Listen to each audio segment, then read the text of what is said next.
hapa Lisaboni, sio? Sasa bana, hapana, hapa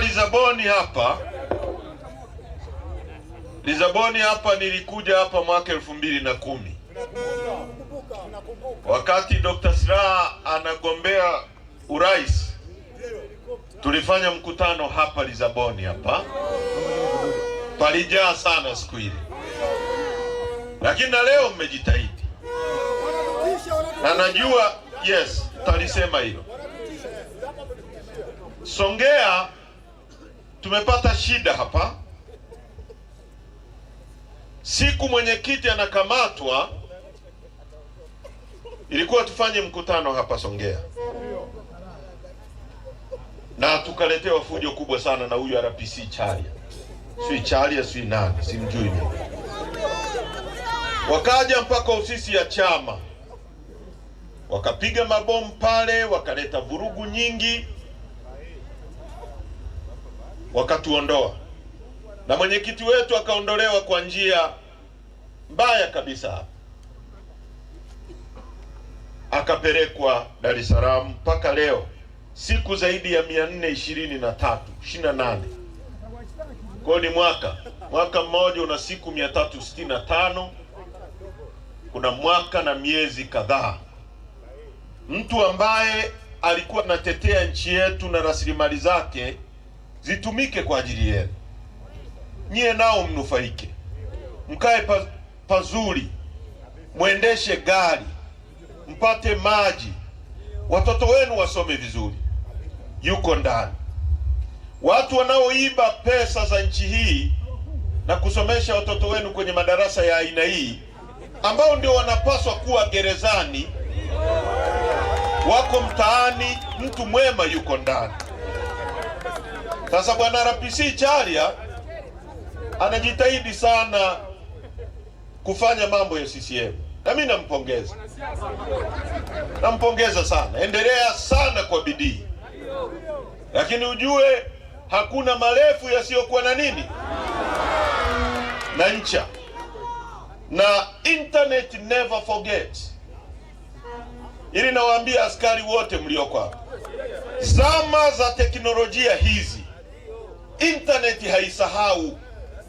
Ujinga wowote mnaofanya, ukiwa na simu hizi, ukitembea inakuambia mpaka steps ulizotembea, kwamba wewe umetembea kilomita 2. Simu yenyewe umeunguza jasho kiasi fulani. Siku watu wengine wakiingia, na sio lazima waingie watu kutoka Chadema, wanaweza wakaingia watu wa CCM umo na wakabadilisha mwenendo, na kuna watu mtalia sana. Sasa kuna kisa, kuna principle fulani ya kisheria inaitwa the Nuremberg trial.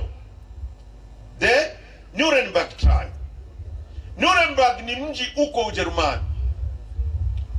Wakati wa vita kuu ya pili ya dunia,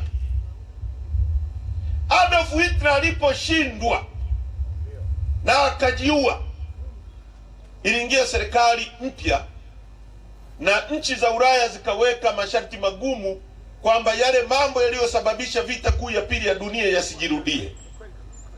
Kwa hiyo watu waliohusika kwenye ile vita na kuumiza watu, kukamata Jewish ni Waisraeli, walikuwa wanapelekwa kwenye torture chambers. Torture chambers yalikuwa yanajengwa majengo, inawashwa moto mkali wa gesi, mtu unaingizwa, unaungua mle mpaka unakuwa majivu. Kwa hiyo zaidi ya Waisraeli milioni 2 waliunguzwa mle, unaunguzwa unakuwa majivu. Kwa watu wakaitwa kujibu mashtaka, wale waliokuwa wanatumika kufanya hiyo kazi. Wakasema hivi, sisi tulikuwa tunatumwa maelekezo kutoka juu. Si ndio katibu mkuu anasema hivyo leo, kwamba ni maelekezo kutoka juu? Mahakama ikasema huwezi kufanya makosa eti kwa kisingizio cha maelekezo. Sheria ilikuwa inakwambia nini? Kwa hiyo ikasetiwa ikaitwa the Nuremberg trial. Kwa hiyo Nuremberg trial ikawa adapted na nchi zote. Kwenye kila sheria huwezi kufanya kosa kwa kisingizio nilielekezwa. Kwa hiyo bwana OCD sina nani mlioko hapa na manyota nyota yenu haya, kuna siku mtasema ni maelekezo kutoka juu, mtalia sana, mtajikumbusha sijui kwa nini sikufuata utaratibu, kwa sababu swali litakuwa rahisi tu. Sheria ilikuwa inakwambia nini? Utaanza kuramba mdomo, mimi unajua. Haiwezekani watu wakauawa hapa alafu mkafikiri ya mambo yataisha tu, kwamba Samia atawalinda tu, yataishaisha tu, hivi Chalia yataishaisha tu. Haiwezekani. Haya mambo ya tarehe 29 hayataisha mpaka yatakapoisha. Hilo la kwanza. La pili, sisi ni binadamu na sisi tunapita. Uwe RPC, uwe rais. Magufuli alikuwa na nguvu, akipita mpaka majani yanatikisika. Leo yuko Chato, kutenda wema. Na wakati napanda hapa nimeona taarifa kuhusu moja ya RPC kwenye nchi hii ameondoka duniani. Kwa tutapita, tuheshimiane, tutendeane utu. Hivi inakuaje polisi, mnasikia Chadema inakuja polisi, eti mnazungusha magari, mnapiga ving'ora, mnatisha watu ili wasije kwenye mkutano. Haya, hawa ni kina nani hawa?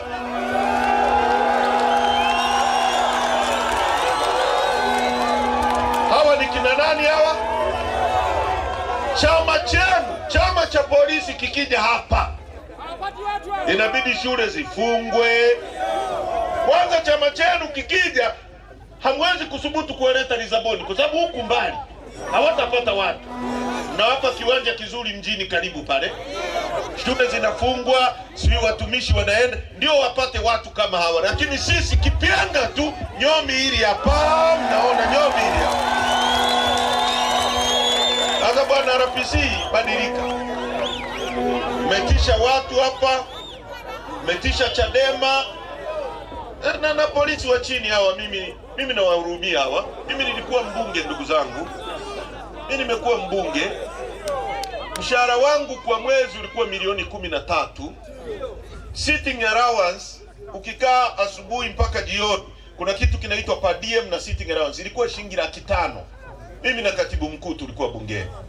Leo sitting allowance na per diem karibia 800 kwa siku, ambao ni mshahara wako kwa mwezi. Kwa kila siku ukimwona mbunge, kama saizi wana siku 90 inaitwa budget, kila siku 800 inaingia na mbunge akopwi.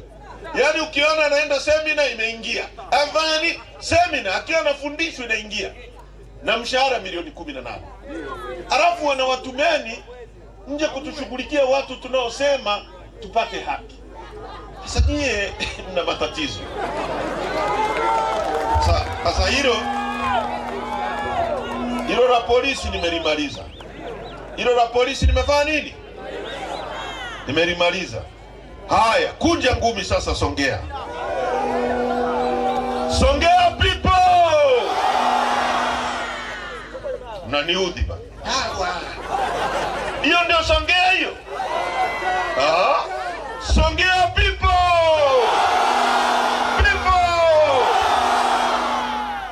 Sasa Songea, mnisikilize. Nyie ni watu mashujaa. Kwanza mimi sikutegemea kupewa hii kitu hii ni kitu nzito, kwa sababu Songea ni eneo la mashujaa. Ukienda nchi nyingine, kwa wale tuliosafiri duniani, unakuta sanamu za watu mashujaa kwenye kila makutano ya barabara.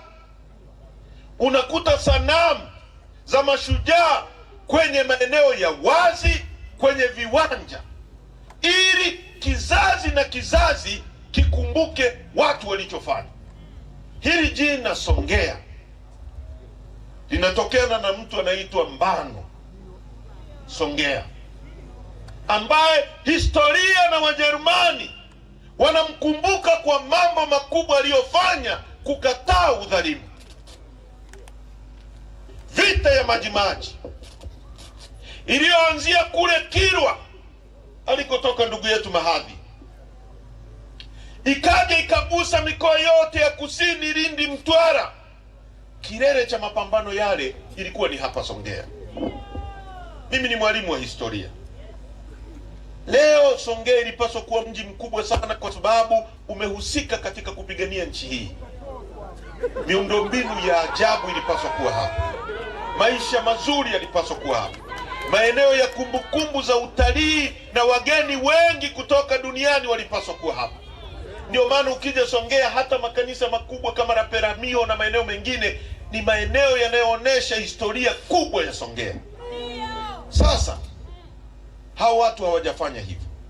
Lakini ndugu zangu, tujiulize, mwaka 1907, 1905 mpaka 1907, tukiwa tunajiuliza hayo, tuvute kumbukumbu kwamba leo tuko mwaka 2026. Kwa hiyo miaka mingi, zaidi ya miaka 100 na kitu imepita. Wazee wetu walisimama kukataa ukoloni. Walikataa kitu kinaitwa land alienation. Ni mwalimu wa historia. Walikataa kitu kinaitwa land alienation, kuchukua ardhi ya wazawa na kutumika kwa wageni. Jambo la kwanza. Jambo la pili, walikataa kitu kinaitwa taxation, kodi. Kodi isiyofuata utaratibu iliyowekwa na serikali za wazungu. Serikali ile ilikuwa serikali kamili, kama ilivyo serikali dhalimu ya Samia Suluhu Hassan. Ilikuwa serikali. Watu wa Songea wakasimama wakisema hatutaki kodi, kodi isiyofuata utaratibu. Kulikuwa na kodi ya nyumba, kulikuwa na kodi ya kichwa, kulikuwa na kodi binti ya kibalehe anapigwa kodi, kulikuwa na kodi mbalimbali. Watu wakasimama kukataa kodi. Watu walikataa kitu kinaitwa low wages, mishahara isiyokidhi kwa watu waliokuwa wanafanya kazi kwa wazungu. Watu walisimama kukataa forced labor, kulazimishwa kuwatumikia wazungu kufanya kazi kwa nguvu bure. Hayo ndio mambo zaidi ya 4 ya msingi kabisa yaliyosababisha watu wakapigana vita ya Majimaji kuanzia mwaka 1905 mpaka 1907. Miaka karibia 100 na kitu iliyopita. Leo tunajitathmini, tukiangalia nyuma miaka 120 iliyopita, wazee wetu wasiokuwa na elimu kama ya kwetu, ambao hawakuwa na simu, wazee wetu ambao hawakuwa na teknolojia, hawakuwa na magari, hawakuwa na kamera, hawakuwa na simu kama tulizo nazo, wala hawakuwa na TV. Walikataa udhalimu. Hawakuwa na elimu kama ya kwetu, walikataa udhalimu kwa uelewa wao ule ambao hawakuwa na elimu kama ya sasa. Je, sisi tungekuwa wao? Tungewaambia wazungu chukueni kila kilichopo? Kwa sababu mpaka sasa nini kinachoendelea ni yale yale waliosimama wakina Chifu Mbano Nduna kupigania, ndio yanaendelea kwenye nchi yetu. Ardhi yetu kukabidhiwa wageni. Nikisema ardhi, simaanishi ardhi peke yake. Mwalimu Nyerere alisema ili nchi iendelee inahitaji mambo 4. Inahitaji watu. Watu tunao milioni 65. Inahitaji ardhi. Inahitaji siasa safi na uongozi bora. Watu, ardhi, siasa safi na uongozi bora. Watu tunao, ardhi tunayo. Nikisema ardhi, maana yake na vyote vilivyomo ndani na vyote vilivyoko kwenye uso wa dunia vilivyoko juu, kwa maana ya maji, miti, wanyama, hiyo yote inaitwa ardhi, inaitwa land.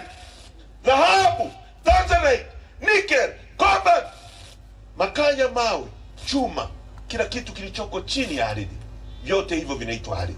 Mwalimu Nyerere akisema ukiwa na vitu hivyo nchi itaendelea. Sasa kama tuna watu, kama tuna ardhi ukubwa wa kilomita za mraba 945,000. 900 na ngapi?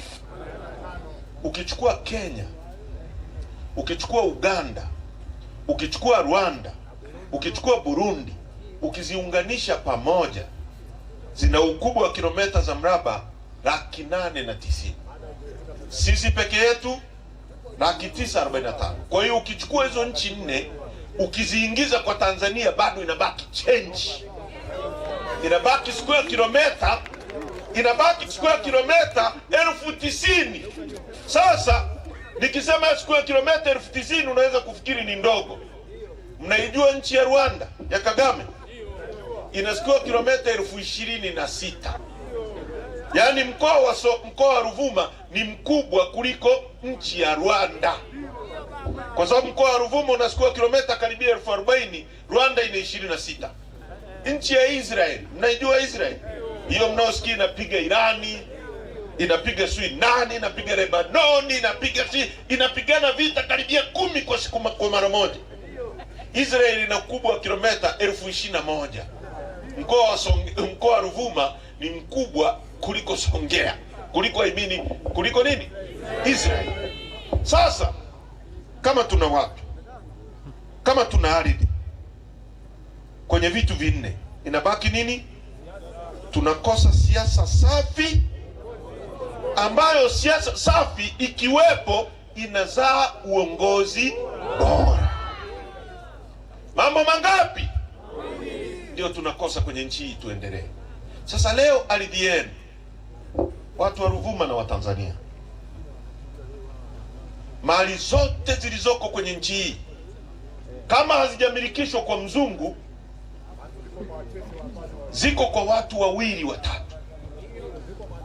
Kama haziko kwa mzungu, sisi ni nchi pekee duniani, nchi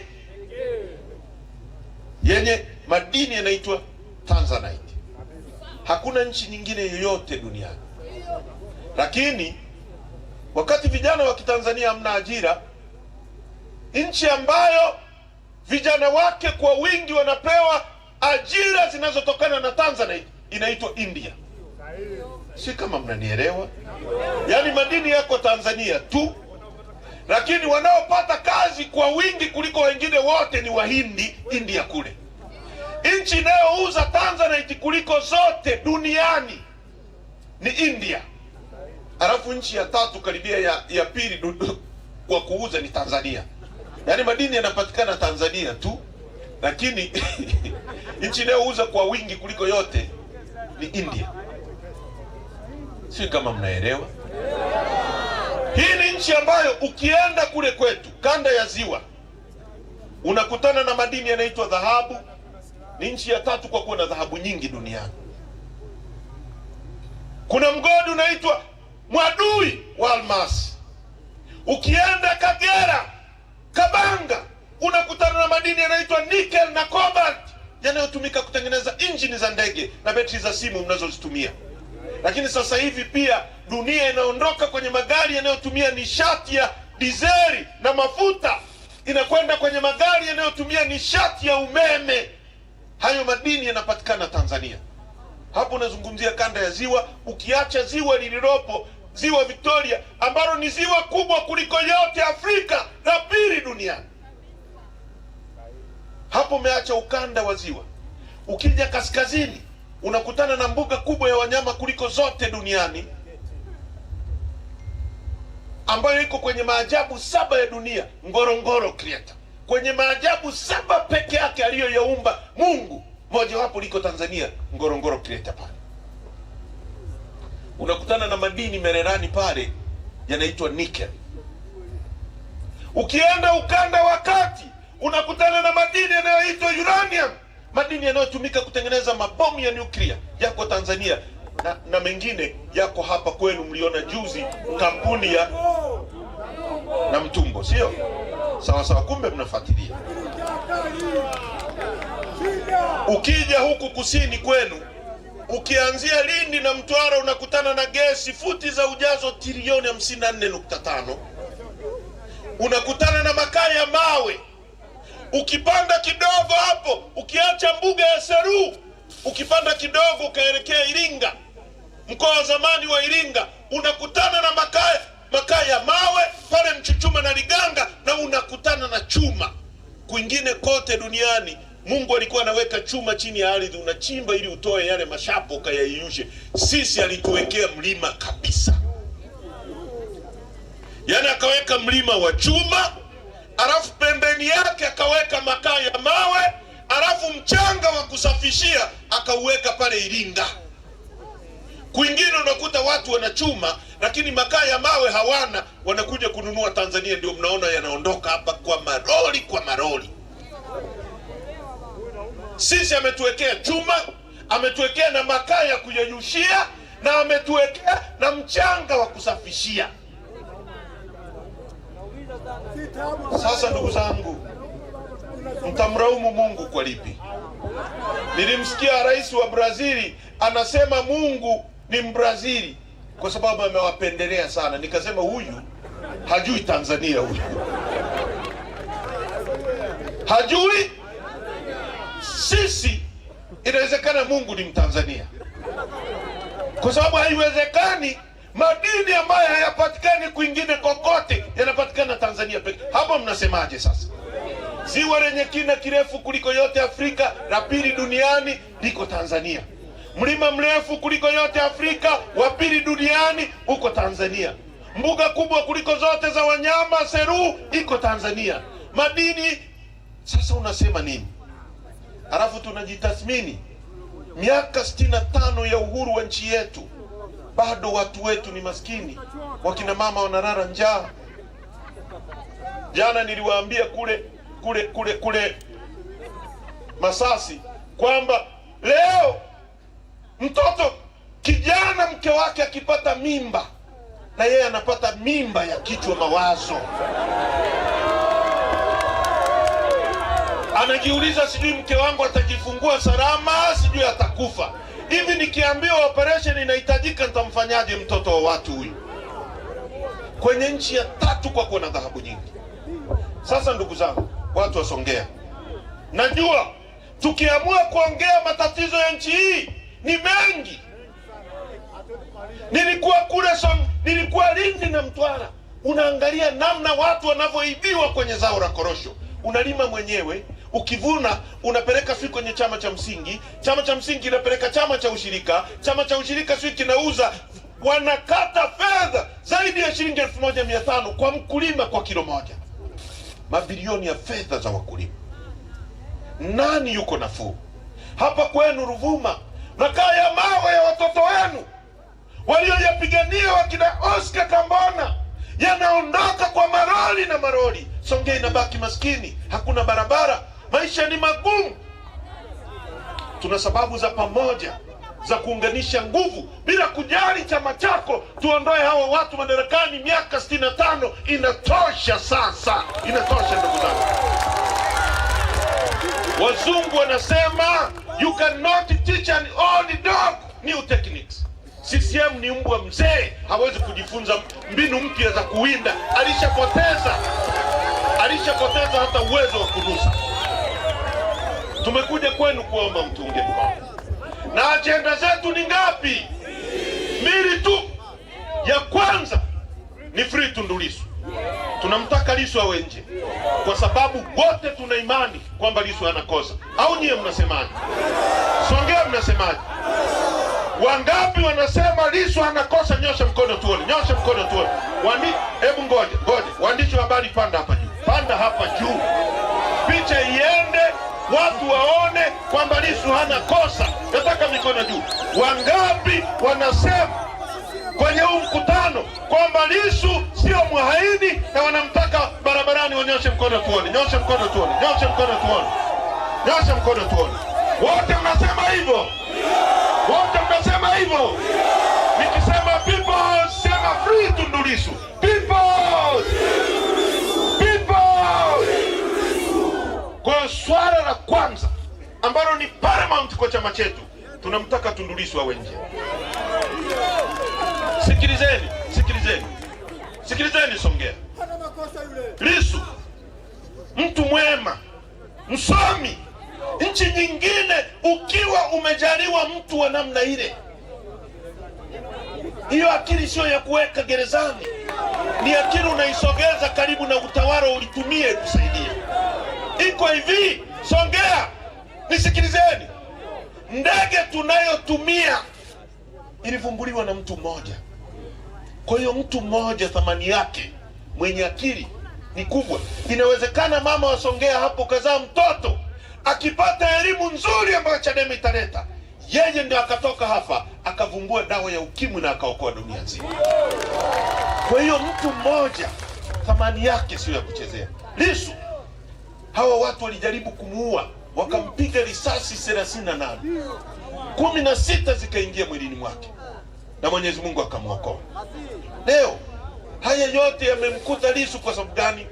Kwa sababu ya kukusemea wewe usiyekuwa na sauti, kwa sababu ya kukubali awe sauti ya mtu asiyekuwa na sauti. Lissu ameambiwa na hii serikali dhalimu kwamba akubali wamtoe gerezani, aende Ubelgiji, wampe na fedha, aachane na siasa. Amesema nitafia kwa watu wangu. Je, watu wake mko tayari kufa kwa ajili yake? Kama Lissu anasema yuko tayari kufia kwa watu wake, nyie watu wake mko tayari kufa kwa ajili yake? Kwa nini mnaogopa? Kwa nini mnaogopa?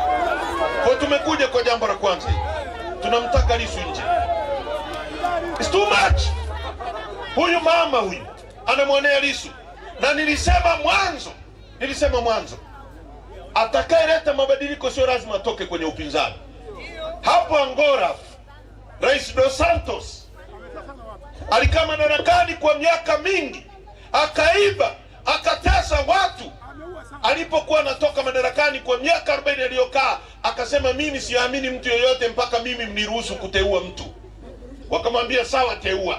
Akamteua mtu anayemwamini, kama huyu mama anavyojiandaa kwamba atateua mtu anayemwamini. Akamteua, akasema pamoja na yote mimi ni baki hata kama sio rais, lakini niruhusiwe mimi ndio niwe nateua mkuu wa majeshi. Wakamwambia sawa, ili mradi tuwe toka. Mimi niwe nateua mkurugenzi wa usalama. Wakamwambia sawa. Alipotoka tu madarakani, watu wakabadili sheria, wakabadilisha mambo, wakashughulika na watoto wake. Mzee akafa, mtoto wake mmoja akakamatwa, akashtakiwa, akafia gerezani. Yule binti aliyekuwa ameiba hela za mafuta akaruka, utajiri wake ukasiziwa, hawezi kukanyaga hata Angola. Tunawaambia hawa wanaoonea watu na kijana anayejigeuza kwamba yeye ndio kiongozi wa nchi hii, wanaamrisha watu wauawe, watu watekwe. Polepole ametekwa. Mnateuana kwa upendeleo katika matatizo makubwa haya. Eti wewe umejiweka kuwa rais, alafu unamteua mkwe wako kuwa waziri, na mtoto wako anakuwa naibu waziri. Hata aibu. Tukisema haya wanasema tunasema hapo nimekosea nini sasa kwa kusema haya? Huu ni ukweli tu. Huu ni ukweli tu. Nisipousema mimi, mawe yatazungumza. Tena bora mimi ache naye sema hadharani. Kuna wengine wananong'ona kwa sababu ya uoga, kwa sababu hawapendi. Nchi ya watu milioni 65. Ina maana familia ya Samia tu ndio ina akili, sio? Mama wa rais, mkwe, waziri, mtoto wake, yani mke wa Mchengerwa. Sasa hata huyo mtoto akikosea unaweza kumwajibisha? Ndio maana tuko kwenye matatizo kwa sababu ya nepotism.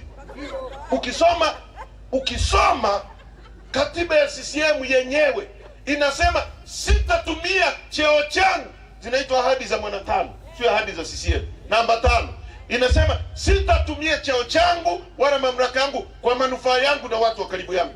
Sasa huyo kwamba ni vigezo kwa sababu wao wamesoma vizuri sana nepotism, upendeleo. Mtoto wa sio mama mdogo, sio ni mkuu wa wilaya. Sasa wewe wanao kutuma hapa, lini mtoto wako atateuliwa? na yeye atatumwa na mjukuu wako atatumwa. Kama hatutabadilisha hali hii, lazima tuibadilishe. Kwa ndugu zangu Songea, najua kuna matatizo mengi, nimeelezwa masuala ya pembejeo. Leo mbolea kilo 50 zaidi ya shilingi 100,000. Uongo kweli? Hapa kusini kuna kiwanda ambacho kilikuwa kijengwa hapa cha kuzalisha mbolea. Wanachohitaji ni mkataba wa gesi, wahakikishiwe kwamba watapewa gesi ya Tanzania ili wazalishe mbolea hapa Tanzania, mbolea ishuke bei, mpate mbolea kwa bei rahisi. Lakini kwa sababu nchi hii inaendeshwa na magenge, cartels, wanajua kiwanda kikiwa hapa hatutaweza kuagiza mbolea kutoka Russia. Kwa hiyo tukatae kiwanda, tuwanyime hawa kiwanda gesi ili tuagize mbolea, tujitajirishe. Sasa leo mnauziwa mbolea shilingi 100,000 na 110,000. Alafu kilo ya mahindi shilingi 320. 300 kamili. Sasa hiyo ni serikali inalenga kukuondoa kwenye umaskini wewe? Hiyo ni serikali inalenga kukuondoa kwenye umaskini? Haya. Ukizalisha tu mahindi, umelima mwenyewe, umepalilia mwenyewe, dawa ukitoka tu shambani, geti, ushuru. Uongo kweli? Ushuru. Haya, ukitoka pale kwenye ushuru, nimeambiwa kwa mfano soya, ambayo ningewasaidia nyie kupata walau kipato. Soya ni kama bangi hapa. Uongo kweli? Soya yako mwenyewe umelima, umevuna mwenyewe, kwa sababu China wanataka soya kwa wingi, wameifanya iwe kama bangi. Wanataka kitu kinaitwa stakabadhi ghalani. Unapeleka pale, wao wanaenda wanauza, alafu wanachukua zile fedha wanaziweka labda kwenye fixed account, zikisha wapa faida wanakuja kukulipa muda wanaotaka wewe. Wananchi mkikataa, hilo ni tatizo. Sasa hii ni nchi gani? Haya mambo yana utofauti gani na yale mambo ambayo Chifu Songea aliyapigania kwa sababu ya manyanyaso kama haya? Chifu Songea Mbano alipigana kwa sababu ya unyanyasaji kama huu unaoendelea na serikali ya CCM. Bora hata wakoloni wazungu walikuwa wanajenga miundombinu inayoeleweka. Leo wanajenga barabara ya rami, ukipiga teke hivi inasimama vumbi. Hebu fikiria hivi. Fikiria tu hiki kitu. Mimi nilikuwa naangalia kwenye TV eti mtu anaitwa mbunge eti wa Mbeya mjini amependekeza hivi, bodaboda na machinga sio maskini. Kwa hiyo kila siku bodaboda, ukiendesha bodaboda yako unachangia shilingi 1,000 na machinga achangia shilingi 1,000 kwa ajili ya kujenga barabara. Fikiria, yani mtu anayelala anafikiria wazo la mavi kwa kiwango hicho. Hilo wazo la mavi sio la mavi. Hicho kitu kinatapaswa kuwa chooni, kwa sababu hata huwezi kusema ni uhuru wa kujieleza. Ni ujinga tu. Yani huyu bodaboda akinunua bodaboda kuna kodi, akinunua tairi kuna kodi, akinunua petroli ya kuweka kwenye bodaboda kuna kodi 17 kwenye petroli. Kwenye kila lita moja ya petroli unayonunua kuna kodi 17. Kuna kitu kinaitwa damage cost, evaporation fee, kuna kitu kinaitwa railway levy, kuna kitu kinaitwa kodi 17. Bei ya petroli mpaka kufika bandarini pale Dar es Salaam inakuwa ni chini ya shilingi 1,000 na kitu kwa lita. Wewe unainunua shilingi ngapi? 4,000. Nyingine zote hizo kodi unalipa, hizo kodi zinaibiwa. Kwenye bajeti hiyo wanayoijadili wametenga shilingi trilioni 1 kwa ajili ya safari za viongozi. Yani hebu fikiria watu ujinga wa kiwango walionacho. Yani unapitisha bajeti ina shilingi trilioni 1 kwa ajili ya usafiri wa viongozi. Miongoni mwa hizo safari ndio zile unaona Mwigulu Nchemba anafanya, anaenda eti anakaa, watu wanakuja kumletea matatizo. Mimi nimefukuzwa na mme wangu. Mwingine anakuja, Mheshimiwa Waziri Mkuu, nilikuja na mbuzi kukupa zawadi ikafungwa pale, lakini naona imeibiwa, lakini mimi nimepigwa mimba na mtu ameniterekeza. Hiyo mimba ulilazimishwa mama, si wewe mwenyewe ulienda kula raha. Lakini cha pili, tuna watu wanaitwa ustawi wa jamii, si ndio? Wako kila wilaya. Hao maafisa ustawi wa jamii wanafanya nini?